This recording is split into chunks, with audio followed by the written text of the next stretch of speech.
हलानी मां ख़बर ॾींदा आहियो त लाखा रोड लॻ ॻोठ दीन मोहम्मद कासकेली ते पुलिस जी चढ़ाई ख़िलाफ़ ॻोठाणनि इंसाफ़ कासकेली दीन मोहम्मद कासकेली अली शेर अली ॾिनो अली गुल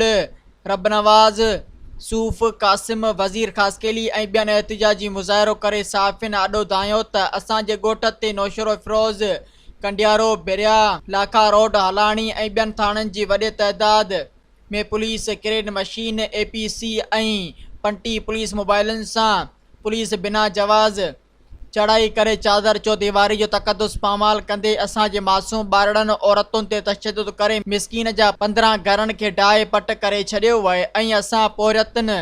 जे घरनि में पयल खटूं हंध बिस्तरा अनाज सोलर प्लेटूं सोना ज़ेवरात ऐं ॿियो घरेलू सामान बि भञी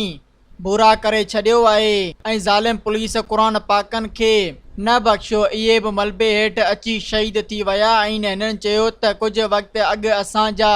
7 माण्हू क़तल थिया आहिनि पोइ बि असां ख़ामोश आहियूं पर ख़बर नाहे त SSP नौशरो फिरोज़